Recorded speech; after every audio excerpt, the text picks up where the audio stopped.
실용적인 무기의 발사 징후를 포착하는 장비를 확보하는 것이 전략적인 측면에서 매우 중요합니다. 그런데 이런 핵 장비가 오작동을 일으켜 과거에 3차 세계대전이 일어날 뻔했던 사건들이 있었습니다.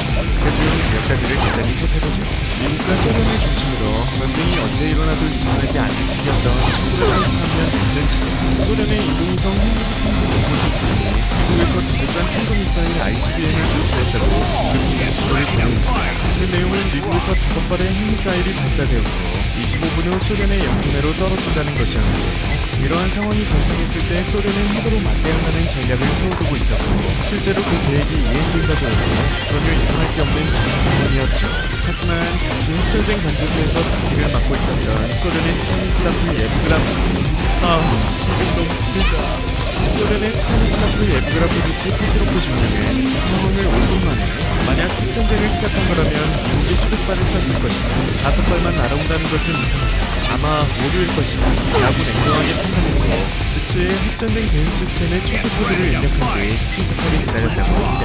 다행히 페트로프의 말대로 25분 후 아무 일도 일어나지 않았고 조사 결과 인공위성이 햇빛을 ICBM 발사로 잘못 인식해 정보를 올린 것으로 밝혀졌다고 하는데요. 만약 그때 페트로프가 매뉴얼에 따라 보복 발사를 했다면 그 즉시 세계 3차 대전이 일어났을 것이고 1억 명이 넘는 사상자가 발생했을 것이라고 합니다. 그런데 지난 50년간 이런 비슷한 크고 작은 사건들이 무려 150차례나 있었다고 하는데요. 가장 최근 사건을 기억하시는 분들도 계실 텐데 2018년 1월 13일 북한이 하와이에 미사일을 발사했으니 당장 그렇다. 이것은 훈련이 아닌 실제 상황이다. 라는 살벌한 내용의 비상경보 문자가 주민들과 관광객들의 휴대폰에 접속된 사건이 있었습니다. 하지만 이건 단순히 비상관리국 직원이 작업 교대를 하다가 버튼을 잘못 눌러 생긴 해프닝이었고 정정 문자가 오기 전 38분간 하와이 거리에선 모든 사람들이 사라졌으며 모두가 두려움에 떨어야 했다고 하네요. 3. 흑사병과 스페인도 14세기경 신체를 점점 검게 물들이고 썩어가게 만들었던 죽음의 질병 흑사병. 무려 400년 동안 인간의 곁에 머물며 전체 인구의 3분의 1, 약 1억에서 2억 명이 가까운 사람들의 목숨을 빼앗았는데요. 다행히 현재는 항생제 발달로 흑사병으로부터 인류는 자유로워졌지만 흑사병이 현재 코로나 바이러스처럼 유럽을 넘어 아시아지구, 지구 전체를 뒤덮었다면 인류의 수는 지금보다 비교도 할 수 없을 만큼 훨씬 적었을 것이고 지구본에 나와있는 국가들의 수도 줄어들었을 것이라고 합니다. 그리고 걸리게 되면 피를 토하게 하는 심각한 폐렴과 피부를 푸르게 괴사시켰던 20세기 최악의 팬데믹 스페인병. 높은 치사율로 1918년부터 1920년까지 2년 만에 무려 5천만 명의 목숨을 앗아갔습니다. 그런데 스페인병 같은 경우 백신이 개발되지 않은 채로 종식되었는데 이는 인류가 대규모로 붕괴됨에 따라 자연스럽게 집단 면역을 갖게 되어서라고 합니다. 스페인병은 여러모로 지금 3년 가까이 우리를 괴롭히고 있는 코로나 바이러스와 비슷하다고 하는데요. 그리고 올해 말쯤이면 코로나 또한 독감처럼 1년에 한 번 예방주사를 맞는 것으로 관리되는 질병으로 분류될 것이라고 합니다.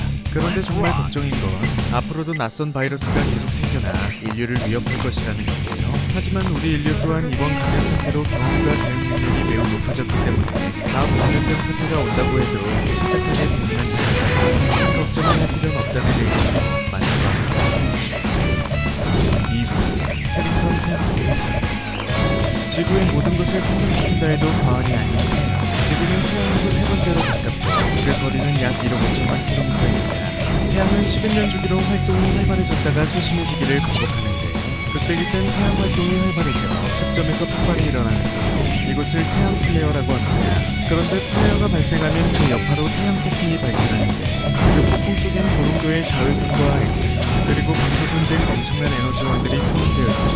그런데 이 폭풍은 우주에서 자연스럽게 소멸되는 것이 아니라 우리가 사는 지구에까지 다 영향을 주게 됩니다. 남극과 북극에서 볼 수 있는 아름다운 오로라가 그 대표적인 예시입니다. 그런데 태양 폭풍은 이렇게 아름다운 광경을 주는 것으로 그치지 않고 인류에게 큰 영향을 주기도 하는데요. 인류 역사상 가장 강한 태양 폭풍이 지구를 덮쳤습니다. 대폭풍 사건처럼 말이죠. 1859년 9월 태양에서는 평소보다 많은 흑점과 태양 플레어가 감축됐다고 합니다. 이 말은 즉 예전보다 훨씬 강한 태양 폭풍이 지구를 향해 불어닥쳤다는 것입니다. 태양 폭풍은 평균 2-3일 정도가 지나야 지구에 도달하지만 이때는 17시간 만에 지구에 도달했다고 하는데 이 일로 전 세계에서 오로라가 관측되고 로켓 산맥의 친구들은 다른 데로 안 치는 줄 알고 밤에서 깨어 일을 준비하기도 했다고 합니다. 그런데 가장 큰 문제는 태양 폭풍 속에 느껴진 엄청난 에너지였습니다. 이때 폭풍의 영향으로 유럽과 북미 전역에서는 전탄망이 마비되고 전신국에서는 화재가 발생하는데 마치 거대한 EMP 폭풍을 맞은 것과 같은 피해가 있었다고 합니다. 전문가들은 현대의 이 정도 수준의 태양 폭풍이 발생하면 인류의 문명은 몇십 년 이상 활발히 될 것이라고 예측한다는데요. 그 이유는 우린 1859년 캐링턴 사건 때보다 전기와 인터넷에 거의 모든 것을 의존하며 살아가고 있기 때문이죠. 물론 전기 같은 경우 몇 시간이면 복구될 수 있지만 인터넷은 짧으면 몇 주, 길게는 몇 년이 넘게 마비될 수 있다고 하는데요. 태양 폭풍이 몰아치는 순간 전 세계로 연결되어 있는 해저 케이블과 같은 대규모 텐션망이 생성되어 복구에 많은 시간이 들기 때문입니다. 그리고 인공위성도 그림장애를 일으켜 GPS가 작동하지 않아 비행기와 선박들도 운행될 수 없죠. 또한 위중한 혼자들이 모여있는 공원에서도 큰 문제가 생길 수밖에 없다고 합니다. 하지만 우리 인류도 우주과학 분야로 많은 발전이 있었기 때문에 이렇게 강한 태양 폭풍이 오기 전에 예측을 할 수 있게 되었다고 합니다. 하지만 아직까지 기간이나 예방에 대해서는 많이 부족한 상황이죠. 여담으로 2029년 9월에 일론 머스크가 운영하는 스페이스X에서 쏘아올린 위성들 중 40개가 태양 폭풍의 영향으로 궤도를 이탈했고 발사에서 수복된 일도 있었다고 해요. 어서 가야 됩니다.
러시아 시베리아의 크라스노야르스크 지역의 tunguska에서 갑자기 엄청난 사건이 일어났는데 마치 지진이라도 난 듯한 땀흘림이 시작됐다고 합니다. 이 논란 인근의 주민들은 전쟁이라도 난 줄 알고 모두가 몸을 숨긴 뒤 기도를 하기 시작했다고 하는데 그런데 곧 아무 일도 없었다는 것처럼 다시 조용해졌어. 밖으로 나와보니 멀리 떨어진 곳에서 검은 구름이 피어오르고 있었다고 합니다. 하지만 그곳은 사람이 자주 살지 않는 시베리아의 중앙부였고 그저 울창한 나무들과 술록불록 가득한 곳이었는데 주민들은 두려웠지만 무슨 일이 일어난 건지 알아보기 위해 연기가 피어오르는 곳으로 향했다. 그리고 끔찍한 감정을 느꼈습니다. 연기가 피어오르는 곳에서 10km 정도 떨어진 지점에서 사람들은 수목들을 쓰러져 죽고 있었는데 그 시체의 수만 약 1,500마리에 달했다고 합니다. 그리고 마치 거대한 폭탄이라도 떨어진 것처럼 나무들이 연기가 피어오르는 곳을 중심으로 인지를 꺾고 도대체 폭탄했었죠. 하지만 러시아 정부는 이 시기에 국정이 매우 혼란스러운 상황이었기 때문에 무려 13년이 지난 뒤에서는 이 미스테리한 사건의 조사가 이루어졌습니다. 이미 러시아 정부는 운석에 충돌이 있었을 것으로 예상하고 조사를 시작했습니다. 이상하게도 운석 충돌이 있었으면 다시 생겼어야 할 이유가 없었다고 합니다. 그리고 대부분의 나무가 13년간 쓰러져 있는 모습 그대로였지만 이상하게도 중심부의 나무들은 쓰러진 것 없이 부상하게 되었죠. 결국 이때 조사는 수많은 인력만 남았지 기술력 부족으로 마무리가 되었습니다. 그러다 또 8년 후인 1920년 일본의 소련 정부로 기지된 이 지진과 조사가 이루어졌습니다. 지질에선 운석이 수도권을 통과하며 만들어내는 지질광이 발견됐고 소련 정부는 운석이 떨어진 것이라 했지만 이렇게 결론을 내리기도 합니다. 1908년 6월 30일 우주에서 7.80m의 수침체가 중위권을 통과합니다. 이 수침체는 얼음과 정식 한물로 이루어져 있었습니다. 중위권을 통과하면서 열로 인해 질량의 대부분을 한시가 상공 8km 지점에서 폭발했고 때문에 크레이터가 남지 않았고 이때의 폭발로 인해 2157km의 상륙하고 약 8,000km가 쓰러졌다 라고 말하죠. 일각에서는 이때의 폭발을 우려했고 히로시마 원자 폭탄의 500배에서 1000배이었을 것이라고 추정한다 합니다. 앞서 말했듯 폭발지점은 다행히 사람이 없는 곳이어서 인명의 피해는 없었지만 450km 정도 떨어진 곳에서 불길한 열차를 30배 정도 있다고 합니다.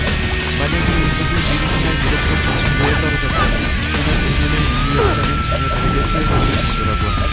그런데 운석 충돌은 비교적 자주 발생하는 것. 2010년 공교롭게도 또 러시아 첼리아빈스크 지역에 운석이 떨어진 적이 있었죠. 이때의 운석은 핑거스톤 때보다 약 5배 작은 운석이었지만 이번엔 사람이 거주하는 지역에 스치게 떨어지며 곧 폭탄과 폭탄으로 1200년이 휘어지는 구성에서 365번 규모의 재난기가 발생했다고 합니다. 현재 인류는 태양폭풍과 같이 불가능한 소형성이 발견된 지역에 처리한 것은 아니지만 아직까진 불안정하고 또 충돌에 대한 대책이 거의 불가능한 상태인데요. 그래도 최근엔 같은 친국들이 운석 충돌의 위험성을 진지하게 고민하고 있고 운석을 미사일로 요격하는 실험을 하는 등 해법을 방안으로 찾고 있다고 합니다. 어휴, 먹고 살기도 힘들어 죽겠는데 운석까지 걱정해야 되냐?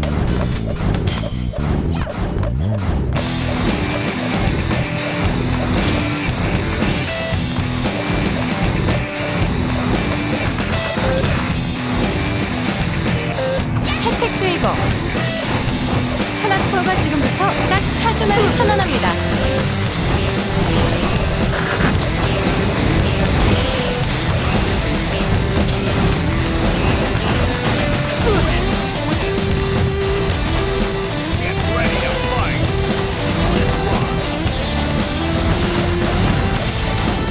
지금 혜택 주의보 꼭 확인하고 떠나세요. 걱정 없이 든든하게 떠나자 하나만 믿고 하나 투어 늦게 오면 통장 출금.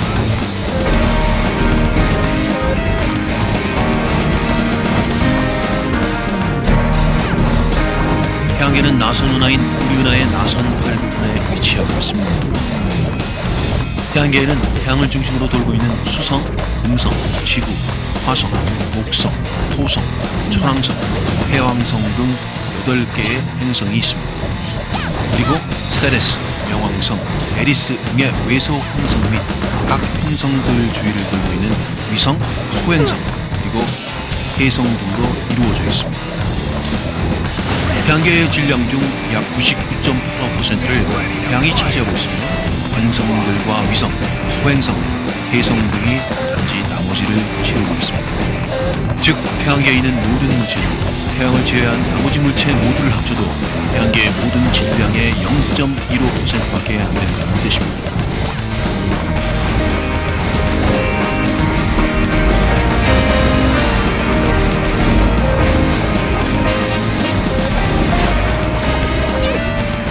태양을 중심으로 공전하고 있는 8개의 행성에 대해서 알아보겠습니다. 수성은 태양으로부터 5,800만 km 떨어져 있으며 빛의 속도로는 3분 13초 정도 걸립니다. 수성은 달과 비슷하여 암석 색깔을 띠며 표면에 구덩이가 많습니다. 수성의 지름은 4,880km로 지구의 0.4 정도입니다. 수성의 표면 중력은 지구의 0.38배입니다.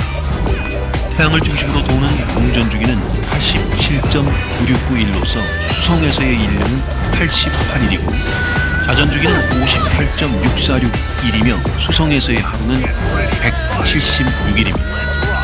밀도는 태양계 행성 중에서 가장 높은 지구와 비슷합니다. 수성은 모든 행성 중에서 태양으로부터 가장 가까워 지구보다 6배나 되는 태양 에너지를 받습니다. 자전 주기는 58일이 넘어서 태양을 향한 쪽과 반대쪽의 기온차가 매우 큽니다. 낮에는 온도가 약 400도씨나 되지만 밤에는 대략 영하 170도씨로 떨어집니다. 수성은 항상 태양 주위에 있으므로 지구에서 관측하는 데 많은 어려움이 있습니다.